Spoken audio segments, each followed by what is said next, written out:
12 years on, the bell at Hartlow Park still rang at 6 in the morning, and Mary Tyndall still flinched when it did. She set down the silver brush she had been polishing and pressed her palm flat against the table until the tremor passed. The new housekeeper looked at her sideways and said nothing. Everyone here had learned, by now, not to ask the old lady's maid why certain bells made her shake. There was only one bell that mattered, the one she had answered, on a summer evening in 1814, just past midnight in the West Corridor, when she had pushed open a half-closed door and seen what she was never meant to see. She did not let herself think of it before breakfast.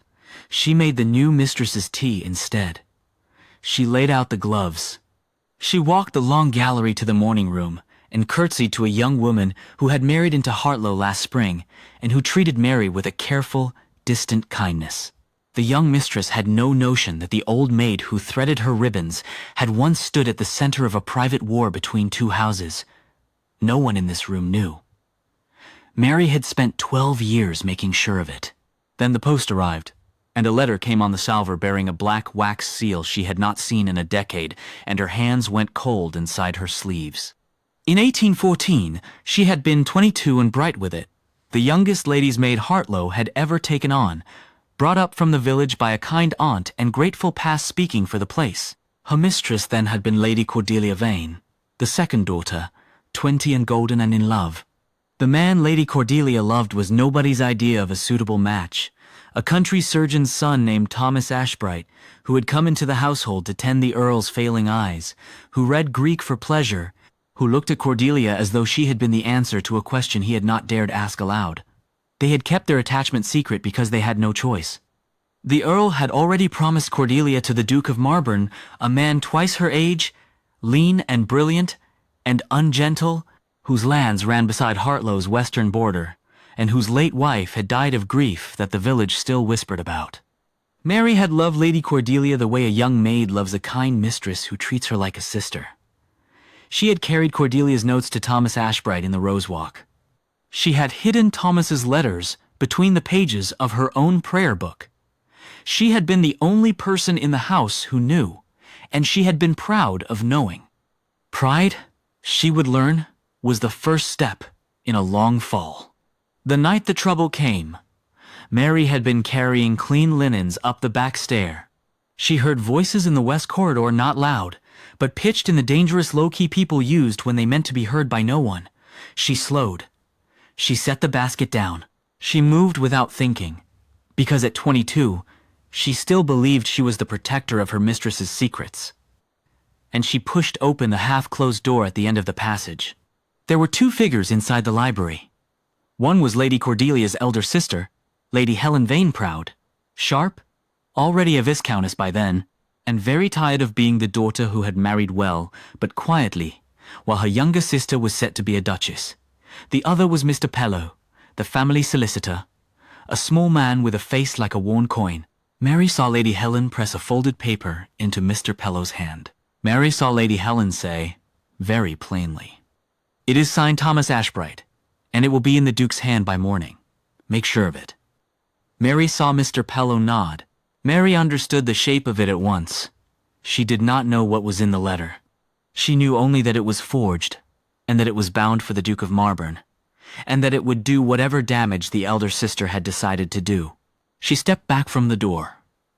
The board beneath her foot creaked. Lady Helen turned. Their eyes met across the dim corridor for the length of a single drawn breath. Lady Helen's face did not change. She only smiled a thin, considering smile, and said, soft as a closing door, "Go to bed, Mary." And Mary, 22, and afraid, went. She told herself she would speak to Lady Cordelia in the morning. She told herself she would find Thomas Ashbright at the Rose Walk and warn him. She told herself a great many things that night, and she did none of them, because by dawn, Lady Helen had come to her in the maid's small room above the stable yard, and had sat on the edge of the narrow bed, and had said, very calmly, that if Mary spoke a single word, she would see to it that Mary's aunt, the kind aunt, the one Mary loved, would lose her cottage by the week's end. I can do it before luncheon, Lady Helen had said. I have done it before. Mary had not been brave enough.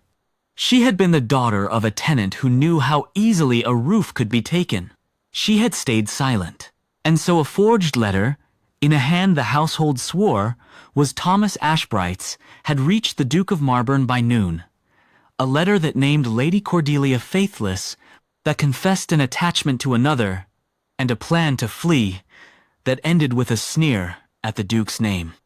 The Duke had been at the door of Hartlow by sundown.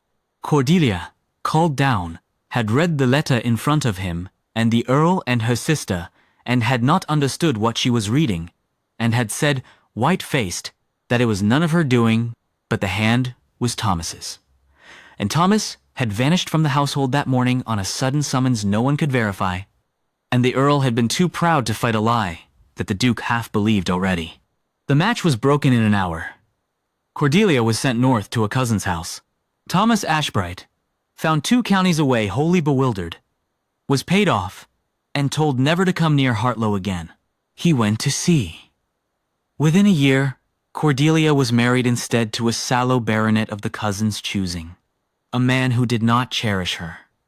Within 3 years, she was dead of a winter fever in a damp parsonage on the moor. And Mary Tyndall, who had seen the lie and not spoken it, had kept her place at Hartlow, and the wages, and her aunt's cottage, and a silence that had weighed more each year than the year before. The letter on the salver in 1826 bore the seal of Marburn. Mary slid it under the morning's other post and finished dressing the young mistress's hair. She did not let her hands shake. She had practiced for 12 years. The trick of not letting her hands shake. Only when she was alone in the linen closet did she break the wax. The letter was not addressed to anyone in the house. It was addressed to her. Miss Tyndall, it began, in a hand she did not recognize, but in ink so black it looked freshly cut. Lady Helen Vane, Viscountess Ashcombe, died at Bath 3 weeks ago. Among her papers was found a folded sheet in her own handwriting, dated July of 1814, that confesses to the forging of a certain letter and to the threat used to ensure the silence of one Mary Tyndall, lady's maid at Hartlow Park.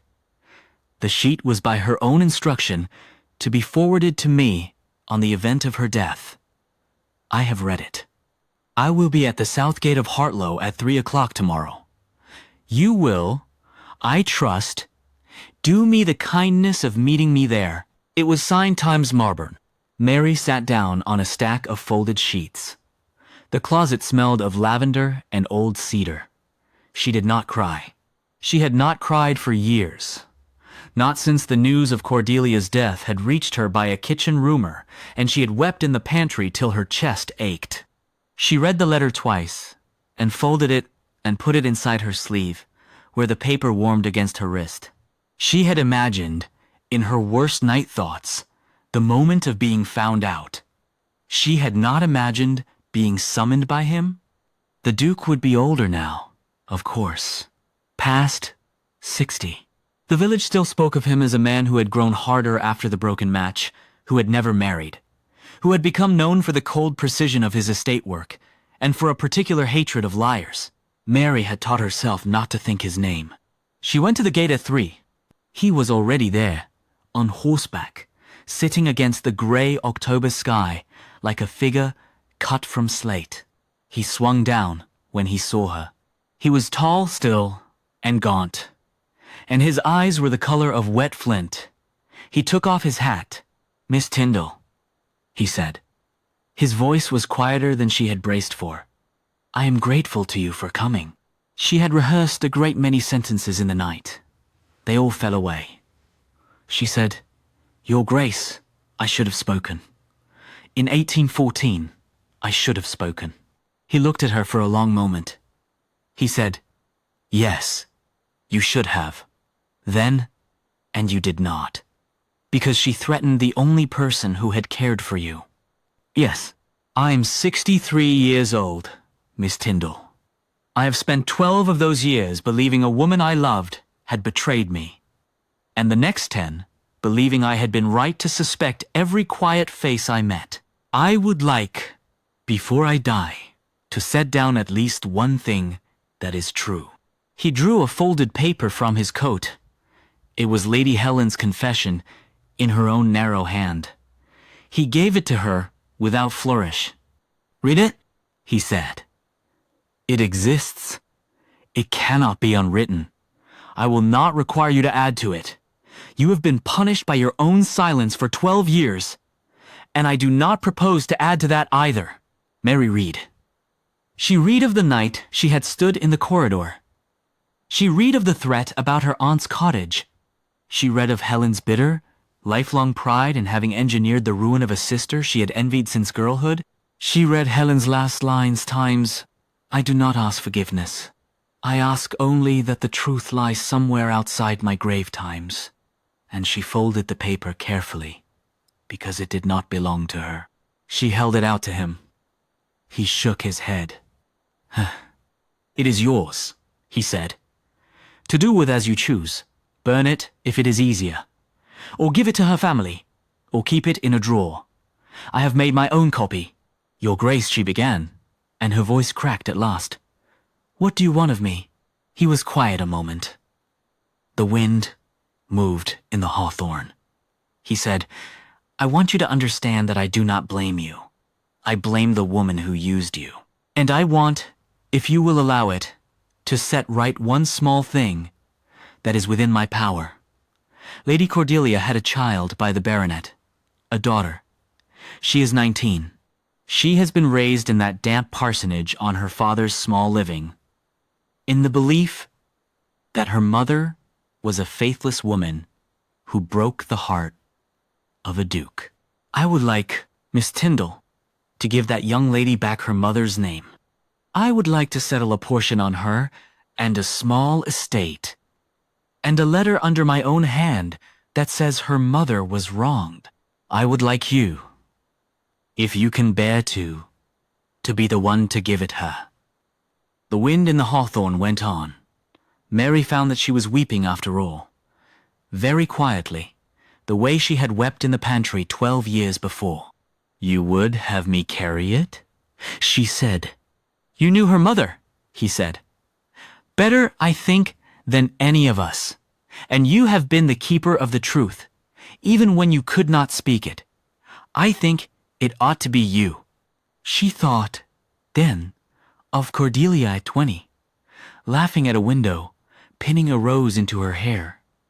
She thought of Thomas Ashbright, lost at sea off the Cape 5 years now, his name half erased. She thought of all the years she had kept her aunt's roof on. She thought of the rest of her life, which suddenly felt as though it had been given back to her with a use. "I will go," she said. "Your Grace, I will go tomorrow." "Thank you," he said. He set his hat back on.